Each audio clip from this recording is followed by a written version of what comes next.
ክቡር አፈ ጉባኤ ታገሰ ጫፎ፣ ክቡር አፈ ጉባኤ አገኘው ተሻገር፣ የጠቅላይ ፍርድ ቤት ፕሬዝዳንት ክቡር ቴዎድሮስ ምህረት፣ ክቡር ምክትል ጠቅላይ ሚኒስትር ተመስገን ጥሩነህ፣ ክቡር አቶ አደን ፋራህ የፓርቲያችን ምክትል ፕሬዝዳንት፣ ክቡር ፊልድ ማርሻል ብርሃኑ ጁላ እና የጦር መኮንኖች፣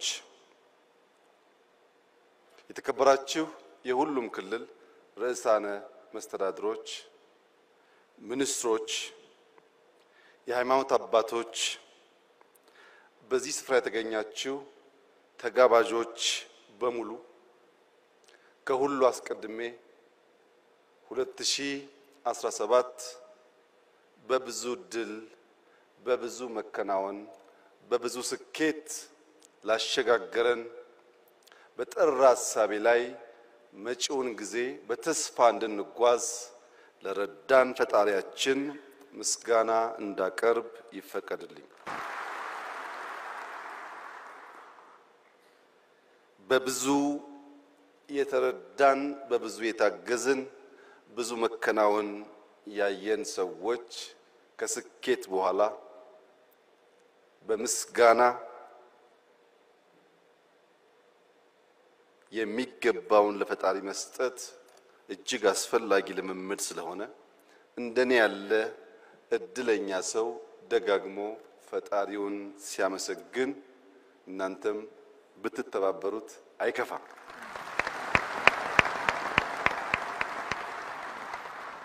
የዛሬውን የመደመር መንግስት የመጽሐፍ ምርቃት አስመልክቶ በተውኔት እጅግ አስደማሚ በሆነ መንገድ መጽሐፍቶቹን የዳሰሱ ወጣቶች ሙያተኞች ምስጋና ይገባቸዋል። እጅግ አድርጌ አመሰግናለሁ።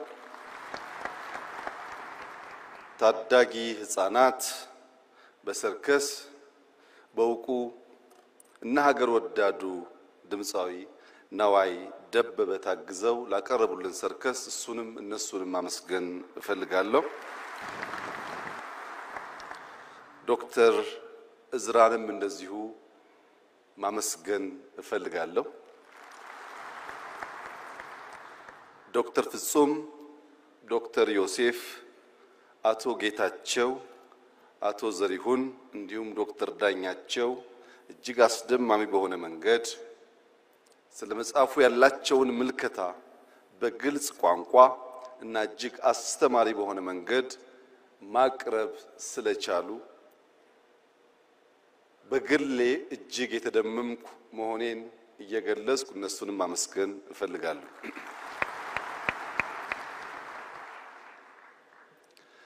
የመደመር መንግስት ጊዜ ካለፈ በኋላ ዘመን ካለፈ በኋላ እንዲህና እንዲያነበር እኮ ያሰብኩት ትውልድ ይፋረደኝ እሳቤ ይሄ ነበረ እንዳልከውን እንዳላሳካ አስቸገሩኝ እንጂ ለሚል ሰበብ ፍለጋ የተዘጋጀ መጽሐፍ ሳይሆን ጊዜ ሲዝን ተሰጥቶናል በግልጽ ምልከታና ሐሳቤ ሀገራችንን ብንሰራ ታሪክ ሰሪዎች እንጂ ዘካሪዎች አንሆንም በሚል ኢንቴንሽን የተዘጋጀ ሰነድ ነው። ይህ እንደ ኢትዮጵያ ላሉ ማደግ መለወጥ ለሚፈልጉ ሀገራት በሙሉ እጅግ አስፈላጊው ነገር ግን ረዘም ላለ ጊዜ ስለቆየን በበርካቶች ሐሳቡም በዝርዝር በመነገሩ ምክንያት ይህንን መጽሐፍ በአራት መዎች ሰብሰብ አድርጌ አጠር ባለ መንገድ የተፈለገውን ነገር ለመግለጽ እንድችል የናንተ ፍቃድ እና ይሁንታ ከሆነ የመደመር መንግስት ማጠንጠኛው አራት ነው። የመጀመሪያው መነሻ ነው። ምንድነው መነሻው ያላችሁ እንደሆነ አቶ ዘሪው እንዳሉት ቁጭት ነው። ኢትዮጵያ ለምን ድሃ ሆነች? ኢትዮጵያ ለምን ተረጂ ሆነች? ኢትዮጵያ ከማን ስለምታንስ ነው ከማን የምትረዳው የሚሉ የቁጭት ጥያቄዎችና ምክንያት ፍለጋ ነው።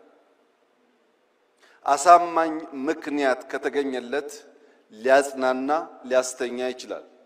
በቂ ምክንያት ካልተገኘ ግን ቁጭት ያንገበግባል፣ እንቅልፍ ይነሳል።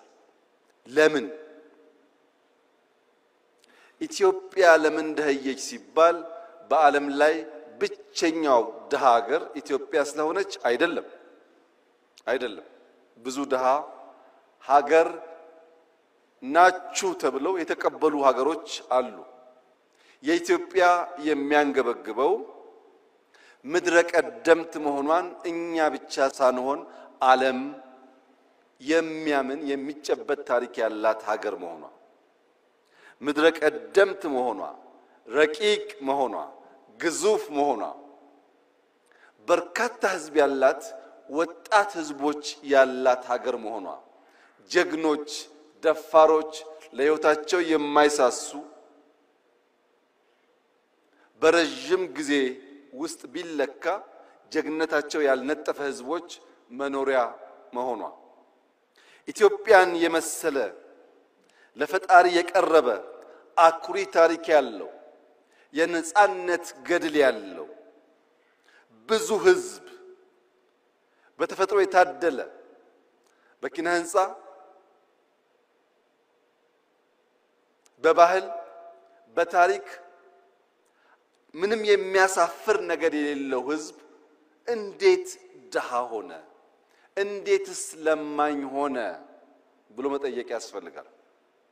ኢትዮጵያውያን እርሻን እንደጀመሩ ይነገራል። ምድረ ቀደምት ስለሆኑ እርሻን ጀምረን ብረት ቀጥቅጠን ማረሻ ሰርተን አርሰን አጭደን መብላት የጀመርንና ያስጀመርን ህዝቦች እንዴት እዚያው ተቸክለን ቆመን ምግብ ለኛ እንቆቅልሽ ሆነብን? ኢትዮጵያውያን በሸማ ልብስ ባህላዊ በሆነ መንገድ ልብሳቸውን በመስራት በታሪክ ብቻ ሳይሆን ዛሬም ሁላችሁም እንደምታውቁት በሽመና የሚታወቅ ባህል ያለው ሀገር ነው ኢትዮጵያ።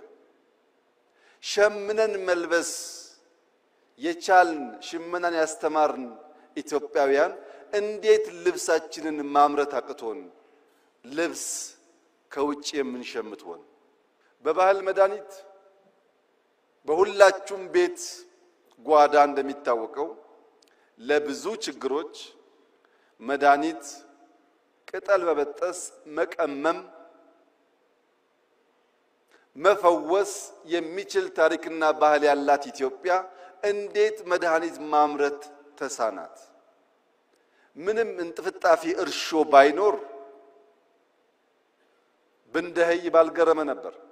ግን ልምዱ ታሪኩ አስቻይ ሁኔታ እያለ እንዴት ድሃውን? በዓለም ላይ ከፍተኛ የወርቅ ሪዘርቭ ያከማቹ ሀገራት ወርቅ በማምረት አይታወቁም። እነሱ ከኛ ጥቂቱን ወርቅ ገዝተው ሼልፍ ላይ በማስቀመጥ ሀብታም ተባሉ። እኛ የበዛውን ወርቅ በከርሰ ምድር በማስቀመጥ ድሃ ተባል። እኛ ጋር ያለው ወርቅ እነሱ ጋር ካለው ወርቅ ይበልጣል። ያስቀመጥንበት ቦታ ብቻ ነው የሚለያየው። ያ ያስቀመጥንበት ቦታ ድሃ የሚያስብል ከሆነ የቦታ ለውጥ ለማምጣት ኢማጂኔሽን ፓወር ያስፈልጋል ማለት ነው።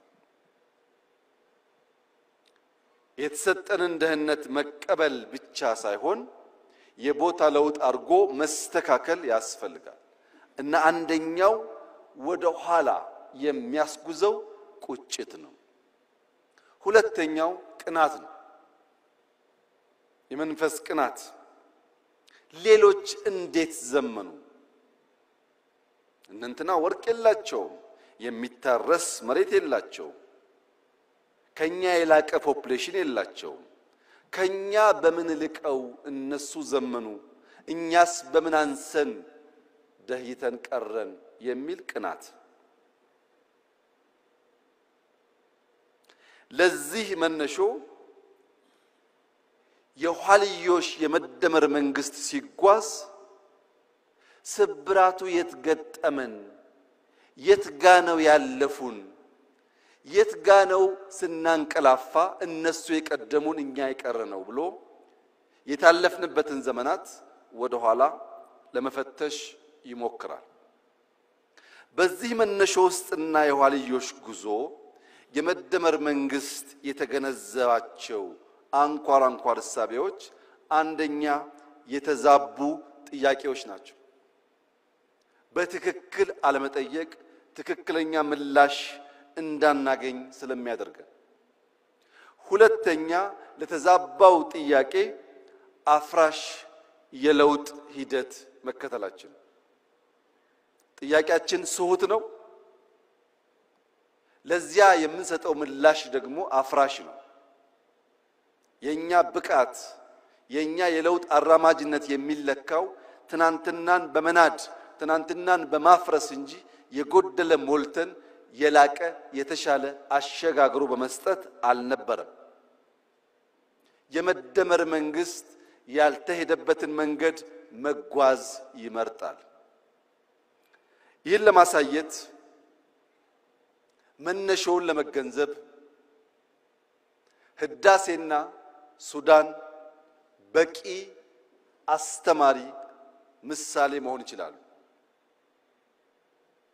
ሱዳን እኛ ስንለወጥ ሰላማዊ ሀገር ነበር።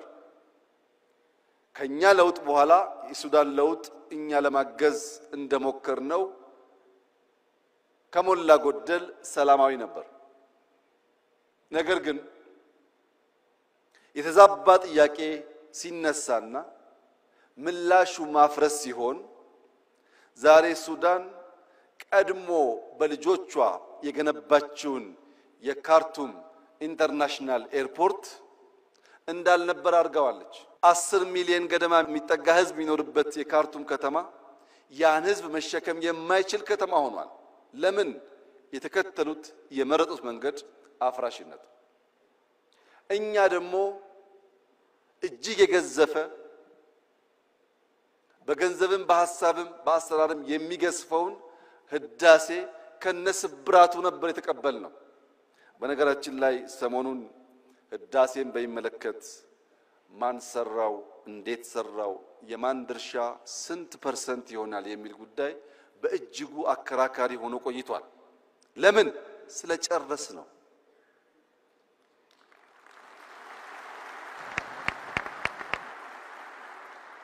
ያለቀ ነገር ፍሬ ባለቤቱ ስለሚበዛ እንጂ አሳበን ብንተው ኖሮ አይነንትና አበላሹት ይባላል እንጂ አንድም ሰው አይጠጋጋም ነበር።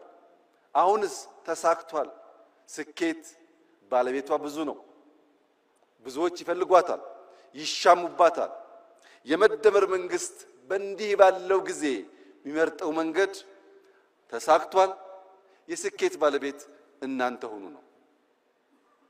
ለስኬት ለመሻማት ጊዜ የለውም የመደመር መንግስት ማሳካት ስለሆነ ግቡ። ሲያሳካም ብቻዬን ማሳካት ይችላል ብሎ መደመር አያምንም።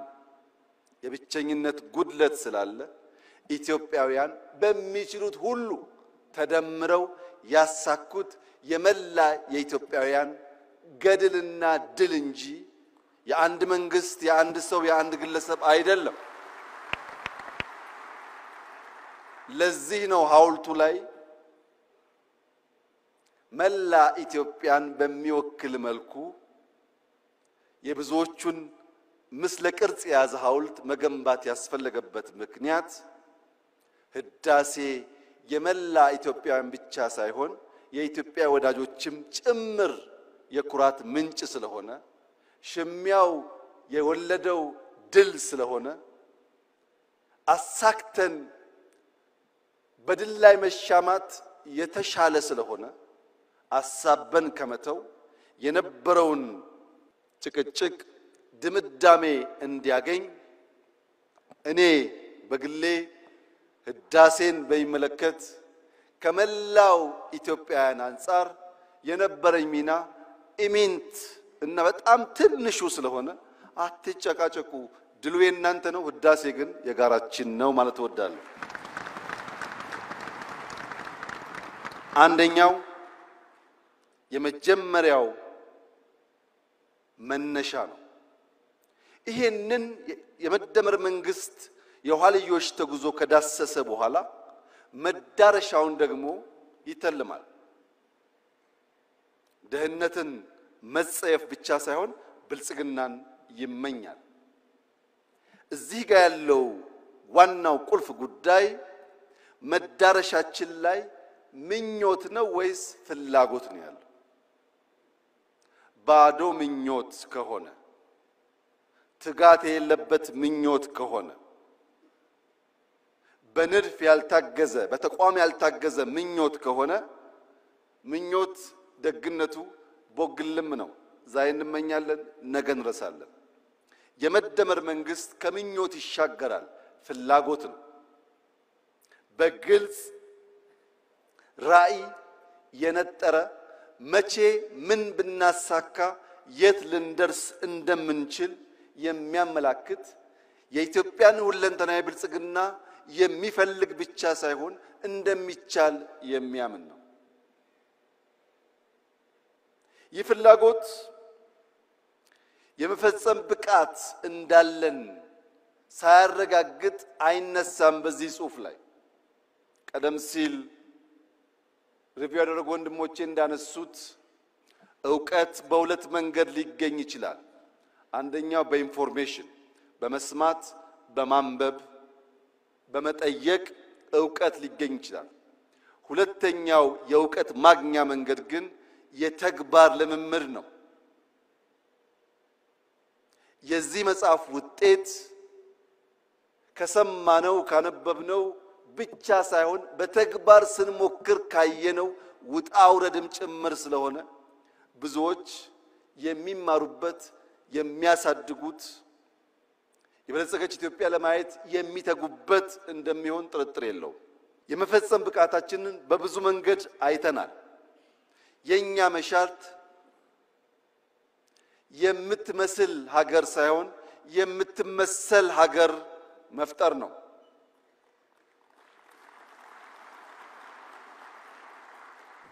ለመምሰል ሞክረናል፣ ብዙ ጊዜ አልተሳካም። አሁን በእኛ መልክ በእኛ ሐሳቤ በእኛ ባህል ልክ ተቀርጾ በምሳሌነት የሚወሰድ ሀገር መገንባት እንፈልጋለን። ይህ ደግሞ ይቻላል ብሎ የመደመር መንግስት በጽኑ ያምናል። ለምሳሌ አረንጓዴ አሻራ በጥቁር ህዝቦች ታሪክ እስከ ዛሬ ድረስ ማንም ያልሞከረው ነው። 48 ቢሊዮን ችግኝ። ይህ የምንመስለው ሳይሆን የምንመሰልበት ሆኖ በታሪክ ማህደር የሚቀመጥ ይሆናል። እያንዳንዱ የጥቁር ዘር እንደሚችል እንደሚያስብ እንደሚቀናጅ ተሰናስሎም ትልቁን ነገር ማሳካት እንደሚችል አንድ ማሳያ ተደርጎ ሊወሰድ ይችላል። ሁለተኛ ቅድም ያነሳሁት ህዳሴ በትውልዶች መካከል ሳይቆም በገንዘብ እጥረት ሳይቆም በኮሮና ሳይቆም በጦርነት ሳይቆም ኢትዮጵያውያን ያላቸውን ቁጭት በዚህ ልክ መግለጥ ከቻሉ የትኛውም የጥቁር ዘር ትልቅ ነገር አስቦ ሳይለምን ሳይበደር ሳይለቃ ሊከውን እንደሚችል የሚያረጋግጥ ሁለተኛ ምሳሌ ነው። ቅድም ወንድሜ ጌታቸው እንዳነሳው አዲስ አበባን በሚመለከት እየመጣ ያለው ለውጥ ምንም ጥርጣሬ አይግባችሁ በጥቂት ዓመታት ውስጥ በድፍን አፍሪካ ምሳሌ ተደርጎ ይወሰዳል። ምክንያቱም በራስ አቅም በራስ ገንዘብ ባጠረ ጊዜ ከመቆሸሽ ከጨለማ ልምምድ የወጣን ከተማ ለዜጎች ምቹ አድርጎ መስራት እንደሚቻል በተግባር ያሳየንበት አንዱ ስራ ስለሆነ ለብዙዎች ማስተማሪያ እንደሚሆን ጥርጥር የለውም። እግረ መንገድ የጌታቸውን ኮንሰርን ለመጋራት ምንም ነገር በቤታችን ጀምረን ቤታችን ላይ ማብቃት የለበትም። የኛ ሞቶ ያኔ ጌታቸው ወጣ ብሎ ነው እንጂ ከቢሮ እስከ ከተማ ከከተማ እስከ ሀገር ይል ነበር። ቢሮአችን፣ ግቢያችን፣ ሰፈራችን ከዛም አዲስ አበባችን ያልነው ነገር ግን ዛሬ የኛ ስተት ሆኖ ይሆናል እንጂ ወንድሜ ጌታቸው ቢሾፍቱ፣ አዳማ፣ አርሲ ነገሌ፣ ሐዋሳ፣ አርባ ምንጭ፣ ሶዶ፣ ጅማ ብትሄድ ደቡብ ምዕራብ በዚህ እንቅስቃሴ ውስጥ በራሳቸው ልክ ሲንደፋደፉ ታያለ። ወደ ምስራቅ ብትሄድ ሐረር፣ ድሬዳዋ፣ ጅጅጋ በሚያስደንቅ ፍጥነት ራሳቸውን እየለወጡ ይገኛሉ። እኔ ከጌታቸው ጋር የምጋራው የብዙዎቻችን እምነት እንዲሆን እንፈልገው መንግስታትን የሚገለው ሰልፍ ግራቲፊኬሽን ነው። አዲስ አበባ ላይ 1% ለውጥ አመጣን ብለን እምንመጻደቅ ከሆነ አናድግም። እምናድገው በቁጭታችን ልክ ስንተጋ ነው። መልካም ጅማሮ ጀምረናል። ማንም ቢያምንም ባያምንም አስደናቂ ጅማሮ ጀምረናል። ግን ጅማሮ ነው። ጅማሮ ምን ይፈልጋል? ኮንቲኒቲ ይፈልጋል። ልክ እንደ መደመር ሳይቆራረጥ መከወን አለበት። ያንን ካደረግን ድፍን ኢትዮጵያ የውበት የለውጥ የዘመናዊነት ምሳሌ ተደርጋ መጠቀስ ትችላለች። ሌላው ሪቨርሳይድ ነው። ቅድም ዶክተር ዳኛቸው ከተፈጥሮ ጋር አያይዞ የኢትዮጵያን ወንዞች አጠቃቀምና ብልሽት ገልጿል። የአዲስ አበባ የሪቨርሳይድ ፕሮጀክት ወይም የአርባ ምንጭ የሪቨርሳይድ ፕሮጀክት ካለምንም ጥርጥር ለብዙ ሀገራት ምሳሌ መሆን ይችላል። እጅግ አኩሪ ጅማሮ ነው ያለው። ይህንን ጅማሮ በማስፋት ለመላው ጥቁር ሕዝብ ምሳሌ የሚሆን ስራ ለካ ይቻላል የሚል እሳቤ ማስተጋባት ከአዲስ አበባ ይቻላል። በስንዴ ላይ የነበረው ዘመቻና የተገኘው ውጤትም እንደዚሁ ሊገለጽ የሚችል ነው። ስለዚህ እኛ ኢትዮጵያውያን ከተደመርን በጋራ ለመስራት ከወሰን እንችላለን የሚለውን ነገር ለማየትና መዳረሻችን የሚያጓጓ ነው። አያስተኛም። የኢትዮጵያን ብልጽግና ማየት፣ የማትረዳ ኢትዮጵያን ማየት፣ ውብ ኢትዮጵያን ማየት እንቅልፍ የሚነሳ ጉዳይ ነው። ይህ ጉጉት፣ ይህ ፍላጎት በታሪክ ካየነው ስብራት ወደ ምንፈልገው ራዕይ ለመድረስ እንዲሁ በዝላይ ብቻ ሳይሆን መንገዱን በትክክል መቀየስ ይፈልጋል። ሶስተኛው መንገዱ ነው። እንዴት ብንጓዝ ነው ያን የሚያጓጓ ራዕይ ልናሳካ የምንችለው? አንደኛ ከውስጥ ወደ ውጭ በማየት ነው። የኢትዮጵያ ክርስትና፣ የኢትዮጵያ እስልምና ለዓለም የሚያስተምረው ትርፍ ዕውቀት ያለው እንጂ ከዓለም የሚናፍቅ ሊሆን አይችልም። ምክንያቱም ክርስትና ተጀምሮ በ30 ዓመቱ ገደማ ነው ኢትዮጵያ የገባው። እስልምና ተጀምሮ በተጀመረበት አገር ሳይስፋፋ ነው ኢትዮጵያ የገባው። 1000 ዓመት የደለበ ዕውቀት ያላት ኢትዮጵያ ለማስተማር እንጂ ከሌሎች ለመማር የምትጓጓ መሆን የለባትም። ከውስጥ ወደ ውጭ ማየት አለብን። ከውጭስ መማር አለብን። ያለፉን የቀደሙን የሰለጠኑ የፈጠሩ ሀገራት አሉ። መማር አለብን። መቅዳት የለብንም። መማር ነው ያለብን። ከነሱ ስንማር የኛን መርምረን አሰናስለን ግልጥ ያለ ሐሳብ መያዝ ስንችል የአቅምና የአቋም ድማሮን ስንፈጥር ኢትዮጵያ ውስጥ የአቅምና የአቋም ድማሮ ከፈጠርን ተአምር መስራት እንችላለን። የአቅምና የአቋም ድማሮ ግን መፍጠር አስቸጋሪ ሆኖ ለሚታየን ዜጎች የዛሬው መድረክ በቂ አስተማሪ ይመስለኛል። አብይና ዘሪሁን፣ አብይና ጌታቸው፣ አብይና ፈላስፋው ዳኛቸው ስለ ሀገራቸው ጉዳይ በአንድ ቦታ የሚቀራረብ ቋንቋ መነጋገር የሚችሉ ከሆነ ከነዚህ ሰዎች የተለየ ክሪቲክ ከነዚህ ሰዎች የተለየ ሐሳብ የሚያንሸራሽር እምብዛም የለም። ዳኛቸው ማለት እድሜ ልኩን በመተቸት በመቃረን ሐሳብ በማመንጨት በመጠየቅ የራሱን ስራ እስኪሰዋ ድረስ ተጋድሎ ያደረገ ከቤተሰብ እስኪቃረን ድረስ ተጋድሎ ያደረገ የረጅም ዘመን የበቃ ምሁር ነው። ዘሪሁን በኢህአዴግ በመጀመሪያ ወራት ከዩኒቨርሲቲው ከተባረሩ ምሁራን መካከል አንዱ ነው። በዚሁ ስራው ኢህአዴግ ውስጥም ደጋፊ ተቺ ነበር፣ በእኛ ጊዜም ተቺ ነበር። ለመተቸት ሐሳብ ለመመንዘር ችግር ያለባቸው ሰዎች አይደሉም። የጌታቸው መናገር አያስፈልግም ብዬ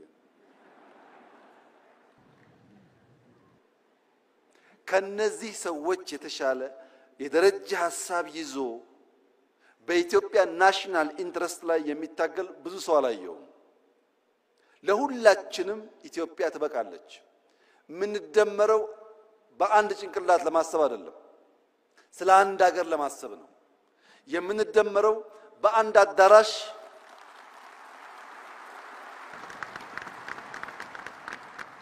አዳራሽ ተወያይተን በዚያው አዳራሽ ሐሳብ ለመቋጨት ብቻ አይደለም። ከአዳራሽ ውጪ የሚንሸራሸሩ ሐሳቦች ካሉ ለማድመጥ ዝግጁ በመሆን ጭምር ነው። የተከበራችሁ ታዳሚያን፣ በኢትዮጵያ ታሪክ እንደዚህ ዘመን ሁሉም ሰው ተናጋሪና ተንታኝ የሆነበት ዘመን አልነበረም።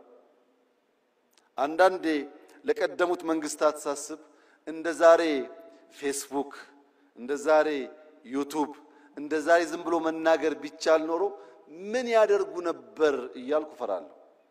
ምክንያቱም 97 ዓመተ ምህረት እነ ፕሮፌሰር ብርሃኑ ነጋ እና ሌሎች ታዋቂ የኢትዮጵያ ፖለቲከኞች አዲስ አበባን በሚያምሱበት ዘመን አንድ ቲቪ ብቻ ነበረን፣ ኢቲቪ የሚባል። ፋና እንኳን ቲቪ አልነበረው፣ ኢሳት አልነበረም። በአንድ ቲቪ ያን ያክል ከታመስንና ያን ያክል ከሞትን እንደዛሬ በመቶዎች የሚቆጠሩ ቲቪዎች ባሉበት ጊዜ ውስጥ ያ ትኩሳት ቢኖር መንግስታት ሾክ አብዘርቨር ኖሯቸው በትግስት ለማድመጥና ለማለፍ ካልቻሉ ኢትዮጵያ ውስጥ ምን ሊፈጠር እንደሚችል ሁላችሁም ማሰብ አይሳናችሁ። ሾክ አብዘርቨሩ በርከት ያሉ ሾኮችን የሚሸከምበት ዋናው ምክንያት የሚያጓጓ ራዕይ ስላለ ነው። እልህ፣ ወኔ፣ ቁጣ ጠፍቶ ሳይሆን ያ የሚያጓጓው የብልጽግና ራዕይ ግድ የለም እኛ ስንረገጥ ነገር እንዳያልፈን በትግስት አብዞርብ ያደረግን ብንሻገር ይሻላል የሚል ምርጫ ስለወሰድን ፕሮፌሰር ብርሃኑ ነጋ፣ አቶ ጌታቸው ረዳ፣ አቶ መላኩ አለበል እና ሌሎች ባለስልጣናት በጋራ ሆነው የኢትዮጵያን መንግስት የሚመሩ ከሆነ የኢትዮጵያ መንግስትም ሐሳብና ብቃት ካላቸው ለመቀበል ዝግጁ ከሆነ ቢያንስ በመጽሐፍና በንግግር እንጨቃጨቅ ይሆናል እንጂ የሚያደባድብ የሚያጋድል ምክንያት የለም ማለት ነው። ስለዚህ መንገዱ በተቻለ መጠን ኢትዮጵያውያንን በጋራ ራዕይ ላይ መሰብሰብ ያስፈልጋል ብሎ ያምናል። ኢትዮጵያውያን በጋራ ራዕይ ከተሰባሰቡ በኋላ ስብራት ለይተን መፍትሄ ማበጀት ደግሞ ያስፈልጋል። የኢትዮጵያ የእድገት ጉዞ ስብራት፣ የኢትዮጵያ ፖለቲካል ችግር ስብራት ዋነኛው ጉዳይ የጥላቶቻችን አጀንዳ ነው። ይሄም መለያየት ነው። ዘር፣ ሃይማኖት፣ ጾታ፣ ሰፈር፣ መንደር እየተባለ መለየት ነው። ለዚህ መፈወሻ መድኃኒት ደግሞ መደመር ብቻ ነው። እኛ መደመር ስንል ጠላቶቻችን ይደነግጣሉ። ምክንያቱም ስንደመር እንዴት ያለ ታሪክ እንደምንሰራ በጥንት ዘመን የኢትዮጵያ ታሪክ ስለሚታወቅ ኢትዮጵያውያን ትግሬ፣ ኦሮሞ፣ አማራ፣ ጉራጌ፣ ወላይታ፣ ሲዳማ ባንባባል ያ ቢከበር በጋራ መቆም ብንችል መፍጠር እንችላለን። በአስፈላጊ ቦታ ደግሞ መዝለል እንችላለን። መከተል ሳይሆን መዝለል እንችላለን። ከተቀባይነት ተከታይነት መላቀቅ እንችላለን። ሐሳብ ተቀብለን፣ ገንዘብ ተቀብለን፣ ሚሽን ተቀብለን ኢትዮጵያ ላይ መለማመድ ተገቢ አይመስለኝም። የብዙዎች ችግር ፊዚካሊ አልተገዛንም ብንልም ቨርቹዋሊ በብዙ የቆሸሹ ሐሳቦች የተገዛ ስብስብ ያለበት ሀገር ነው ኢትዮጵያ። የሰውን ሐሳብ ከናሽናል ኢንተረስት አንፃር መመዘን ከተቸገርን እዚያ ማዶ የምንሰማው ሁሉ ትክክል ከሆነ ለመመርመር ማንዘጋጅ ከሆነ የኢትዮጵያን ብልጽግና ማረጋገጥ እንቸገራለን። ስለሆነም መደመር አለብን። የምንደመረው መከፋፈል የኛ የኢትዮጵያውያን ሐሳብ ሳይሆን ኢምፖዝ የተደረገ ቶት ስለሆነ ያለ መከላከል እንደመራለን። ሌላው በጉዟችን ማየት ያለብን ነገር የስነ ልቦና ስብራት ነው። ተሰብረናል፣ አንችልም ባዮች ነን። ይሄ ነገር አዲስ አበባ ነው፣ ይሄ ነገር ኢትዮጵያ ነው። የአዲስ አበባን ኮሪደር ዲዛይን ያደረገላችሁ ማን ነው? ገንዘቡስ ከየት መጣ? ማን ነው ኮንትራክተሩ? ለምን ኢትዮጵያውያን አንችልም ብለን ተቀብለናል። አንችልም ስላል ባለቤት ይፈለግለታል። ጥሩ ነገር ከታየ የኛ አይደለም የሌላ ሰው ነው። ይሄ የስነ ልቦና ስብራት ከላይ እስከታች ነው ያለው። ወንድምና እህቶቼ እንችላለን። የምንችለው በጠራ ሐሳቤ ከግል ፍላጎት ባሻገር ለወል መሻት የምንተጋ ከሆነ ነው። እንኳን ዛሬ በ21ኛው ክፍለ ዘመን የዛሬ 155 ዓመት ገደማ ህልም ያላቸው ሰዎች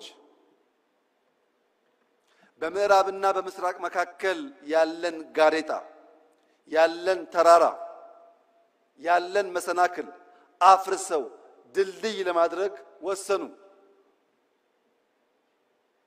በምዕራብና በምስራቅ መካከል የሚደረገውን የንግድ ጉዞ በ8900 ኪሎ ሜትር ለመቀነስ ስዊስ ካናል የሚባል ተራራ፣ ስዊስ ካናል የሚባል ግድግዳ ማፍረስ ወሰኑ።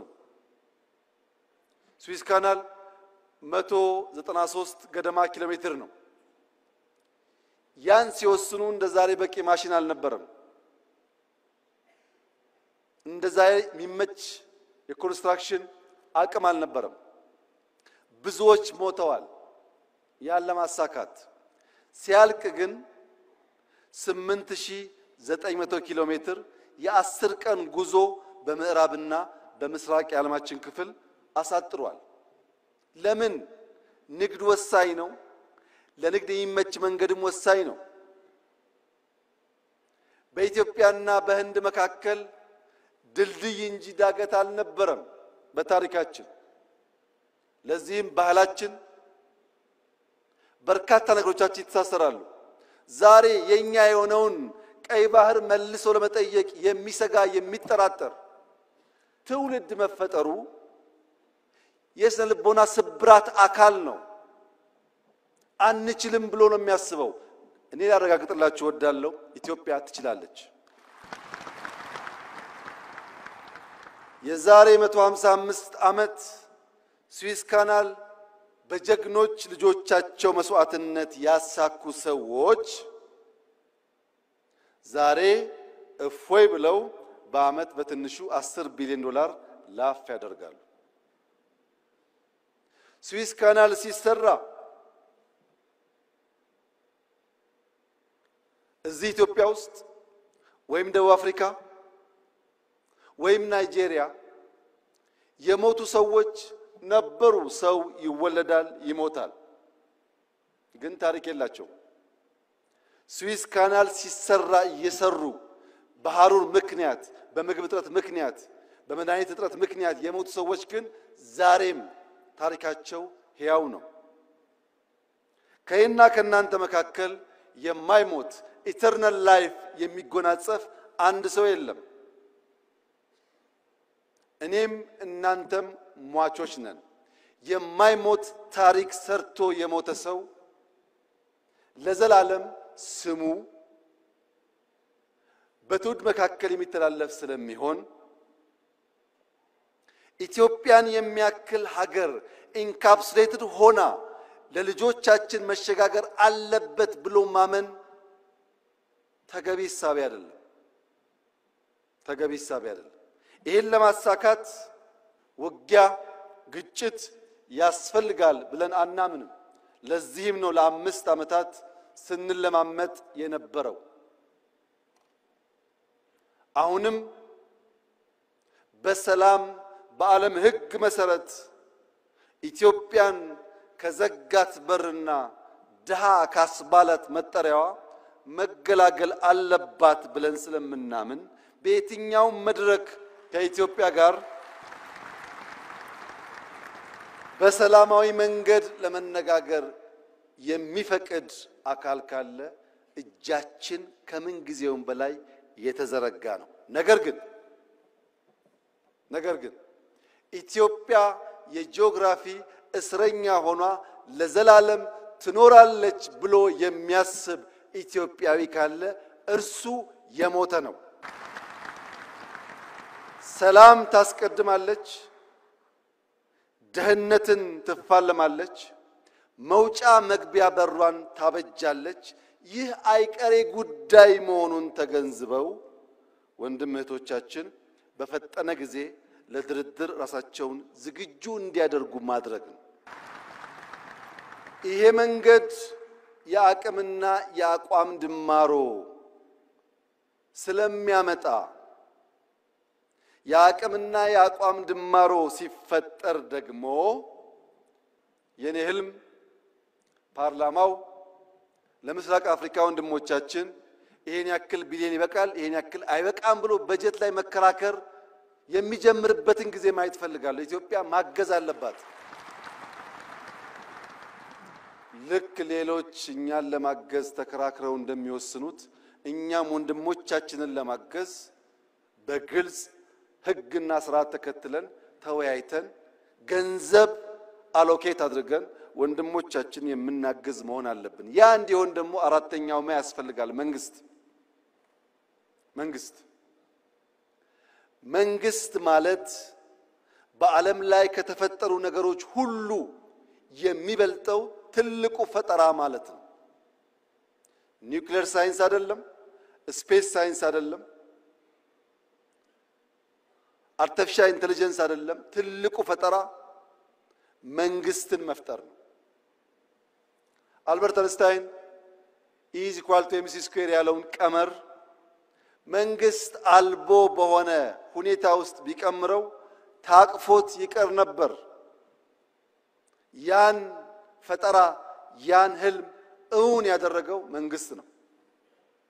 ማንኛውም ፈጠራ መንግስት ባልጠነከረበት ሁኔታ ይመክናል። ይህ መንግስት ከፈጠራው ሁሉ ለየት የሚያደርገው ምንድነው ያላችሁኝ እንደሆነ የአፈጣጠር መነሾው ነው። ተፈጥሯዊ ስለሆነ ነው። ቤተሰብ ከሚባል እጅግ መሰረታዊ ተቋም አድጎ በርከት ያሉ ማህበረሰቦችን የሚያቀፍ የተገለጠ ራዕይ ያለው ሃይራርኪ ያለው የጋራ ህልም ያለው ለጋራ ኮዝ በጋራ የሚሰራ ተቋም የሰው ልጅ መፍጠር በመቻሉ ነው ሰርቫይቭ ማድረግ የቻለውም እንጂ ግማሹ የዓለም ዜጋ የአውሬ ራት ሆኖ ሊቀር ይችል ነበር። መንግስት ወሳኝ የሚሆንበት ዋናው ምክንያት ዛሬ ላይ ቆሞ ነገን መስራት በመቻሉ ነው። ያለነው ዛሬ ነው። እምናወራው ስለ መውጫ መግቢያ በራችን ነው። ያ መውጫ በር ሲሳካ እዚህ ካለነው ግማሻችን ላንኖር እንችላለን። ነገር ግን ልጆቻችን በተዘጋ ሀገር ውስጥ የሚኖሩ ደሃና ለማኞች ሳይሆኑ የታሪክ ሰሪ ልጆች ሆነው ልማታቸውን አፋጥነው ወንድም ህዝቦች የሚደግፉ ይሆናሉ። ነገን ዛሬ ላይ ማየት መስራት ለሚለው ቀለል ባለ መንገድ ለመገንዘብ ኢትዮጵያውያን የአፍሪካ እግር ኳስ ጨዋታ በመጣ ቁጥር ያዝናሉ፣ ይተክዛሉ፣ ይተቻሉ። ለምን? የኢትዮጵያ ብሔራዊ ቡድን በእንደዚያ ባለው መድረክ ልክ እንደ ሩጫው ስመጥር ስራ ሲሰራ ስለማያዩ። ዛሬ በእርግጠኝነት ብነግራችሁ የዛሬ 10 ዓመት ቢበዛ የዛሬ 10 ዓመት የኢትዮጵያ ብሔራዊ ቡድን በአፍሪካ ውስጥ አስደናቂ ስራ ሰርቶ እኛም እንደሌሎቹ የምንተክስ ሳንሆን በአፍሪካ መድረክ በዓለም መድረክ በልጆቻችን የተካነ ብቃት የምንኮራበት ጊዜ ይመጣል። ይሄ ምኞት አይደለም፣ በስራ የተገለጠ ነው። አዲስ አበባ ላይ ከ100 በላይ ጥቃቅን ስታዲየሞች ገንብተናል። በየሰፈሩ እንደምታዩት። ለምን? እሱን ሳትሰራ ቴሌቪዥን እያየ ብትቆጭ ከቁጭት ባሻገር ውጤት ታያትችልም። ፋውንዴሽኑን ብትሰራ ግን ነገ ለውጥ ይመጣል። ለዚህ ነው መንግስት ዛሬ ላይ ሆኖ ነገን የሚተልመው። የዛሬ 2 ዓመት 3 ዓመት ባይደርስልኝ 5 6 7 10 ዓመት ላይ ኢትዮጵያ ጠንካራ ቲም እንዲኖራት ዛሬ ኢንቨስት ማድረግ አለብኝ ብሎ መንግስት ይሰራል። ይሄ አንዱ ማሳያ ነው። ሁለተኛው ማሳያ የትምህርት ጥራት ነው። የኢዜማው ሊቀመንበር የሚመራው የትምህርት ሚኒስቴር የትምህርት ጥራት ማረጋገጥ አለብን ብለን ሮድማፕ አውጥተን ከወሰን በኋላ በመጀመሪያው ዓመት በሁለተኛው ዓመት የነበረውን ጩኸት ታውቃላችሁ። በዚህኛው ዓመት ለውጥ መጥቷል። በሚቀጥሉት 2-3 ዓመታት የምንፈልግበት ስንደርስ 15% ገደማ በየትኛውም የትምህርት ገበታ ሊወዳደሩ የሚችሉ ብቃት ያላቸው ኢትዮጵያውያን ከፈጠር ቀድም ያለውን ብልጽግና በምኞት ብቻ ሳይሆን በግልጽ መንገድ እንከውነዋለን ማለት ነው። በቅርቡ ኢትዮጵያ የኒውክሌር ፕላንት ስራ ጀምራለሁ ብላ ማወጇ ይታወቃል። አንዳንዶች ከኢነርጂ ጋር ብቻ አገናኝተው አይተውታል።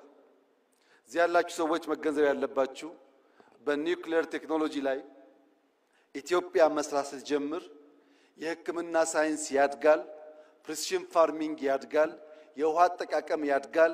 አሁን የምናወጣቸው ተማሪዎች የሚመራመሩበት፣ የሚሰሩበት፣ የሚያድጉበት፣ የሚወዳደሩበት አቅም ይገነባሉ። ኢነርጂ ብቻ አይደለም። ራሽያ የዛሬ 80 ዓመት ያሳካችውን የኒውክሌር ኢነርጂ ኢትዮጵያ ዛሬ መከወን ፈልጋለሁ ስትል የሚጠራጠር ኢትዮጵያዊ እውን አለ ብሎ መውሰድ ይቻላል? የሚንቀሳቀስ ሮቦት ካልሆነ በቀር ህሊና ያለው ሰው የዛሬ 80 ዓመት የተሞከረና የተሳካን ነገር ዛሬ ለመጀመር እንዴት ድፍረት ያጣል? ኢትዮጵያ ትችላለች፣ ትጀምራለች፣ ትጨርሳለች። መንግስት ነገ ላይ ሆኖ ዛሬን ማወቅ አለበት። ዛሬ ላይ ሆኖ ነገን ብቻ ሳይሆን ነገ ላይ ሆኖ ዛሬን ማወቅ አለበት። ዛሬ ያለ ውስን አቅም፣ ዛሬ ያለ ስብራት ዛሬ ያለ እንካ ሰላምታ የሚቀጥል ከሆነ የልጆቻችን ዕጣ ፈንታ ግልጽ ነው ስደት ነው ልመና ነው እኔና እናንተ ያየነው መከራ ልጆቻችን እንዳያዩ ከፈለግን ዛሬ ላይ ሆነን ለነገ ስብራት መጠገን አለብን አንደኛው ስብራት ትልቅ ሆነን ሳለን ብቁ ሆነን ሳለን ማከናወን የምንችል ሆነን ሳለን በስነ አእምሮ አንሰን መገኘታችን ይህ ስብራት መጠገን አለበት ይህ ትውልድ መሰረት መጣል አለበት የመደመር መንግስት ሲጠቀለል የሚያነሳው ዛሬ ላይ ሆኜ ነገ ላይ ሆኜ ዛሬን በምልልስ በመናብ እየቃኘው እየተጋውና እየሰራው ለልጆቼ የተሻለ ዓለም መፍጠር እችላለሁ ብሎ ያምናል ይሄንን በሚመለከት በዚህ ያላችሁ ሰዎች እንድትገነዘቡ እንፈልገው ይሄ መጽሐፍ ሙሉ አይደለም የጻፈውም ሰው ሙሉ አይደለም ሐሳብ ያላችሁ ሰዎች ያላችሁ እንደሆነ ይሄንን የሚቃረን ሐሳብ ጽፋችሁ ብታቀርቡልን ለማንበብ ብቻ ሳይሆን ለመማር ብቻ ሳይሆን የእናንተ ይቃረ ለመመስከርም ጭምር ዝግጁ መሆናችንን ከወዲሁ ለመግለጽ ፈልጋለሁ ሞራን ተቹት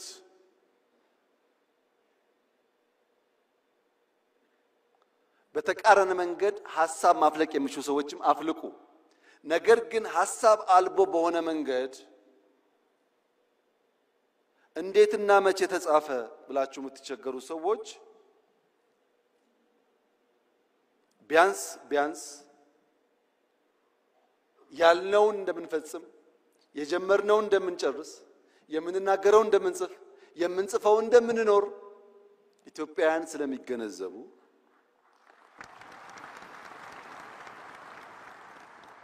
በውስጥ ያላችሁ ዋናው ትምምን የሚያስፈልገው በውስጥ ላሉ ሰዎች በውስጥ ያላችሁ ሰዎች ላለፉት 2 ዓመታት ምን አይነት መንግስት ነው የሚያስፈልገው የሚለውን በስልጣናዎቻችን ላይ ስንወያይበት ስንመክርበት የቆየነው ሐሳብ ስለሆነ ስታነቡት ግልጥ ብሎ የመደመር መንግስት ያ የመከርንበት የሰለጠንበት የተወያየንበት ጉዳይ ለእኔና ለእናንተ ብቻ ሳይሆን ውጭ ላለውም ዓለም የተዘጋጀ መሆኑ በደንብ ይገለጥላችኋል 2019 ዳቮስ በሄድኩበት ጊዜ ፍሪሊዮን የሚል ተውት እንዳየው ነግሬያችሁ ነበር ተደጋጋሚ ስልጣን ሰጥቶበታል ያም በሚመለከት ጅማሮ ስራዎች አሉ ምናልባት የመጨረሻው የመደመር መጽሐፍ ሊሆን ይችላል ያም ርዕሱ ከወዲሁ እንድታቁት የመደመር ስሌት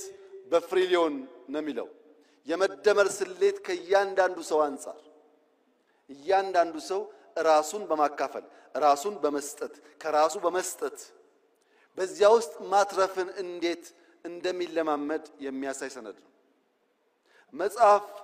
መጽሐፍ ለምትወዱ መጽሐፍ ማንበብ ለምትወዱ ቀላሉ ምክሬ እድሜ ለቴክኖሎጂ ነገር ሁሉ ቀልሏል ኦዲዮ ቡኮች አሉ ስፖርት ይሰራችሁ ወክ ያደረጋችሁ ማድመጥ ይቻላል ማንበብ ሐሳብ መሸመት ሐሳብ መገብየት ከመጽሐፍት ብቻ ሳይሆን ከኢትዮጵያውያንና ከሀገር ሽማግሌዎች መማር ይቻላል በተቃራኒ መድረክ ላላችሁ ለምትቃወሙ ሰዎች የመጨረሻ መልእክቴ ከኦሮሞ አባቶች አባባል የተዋስኩትን በመውሰድ ያ መርህ እንደሆነና መራችሁ እንዲሆንም በመምከር ጭምር ይሆናል የኦሮሞ አባቶች ነገር ግራና ቀኝ ሲልባቸው ከህልማቸው የሚጋጭ ነገር ሲፈጠር ካን ኦብሳ ካን ሞጎርሳ ይላሉ ገሪ ጎርሳ ገሪ ሞብሳ ሙለተኬት አዴሙ ቀብዳ ይላል ከፊሉን እየታገስክ ከፊሉን እየመከርክ ወደ ራይ መጓዝ አለብህ ይላል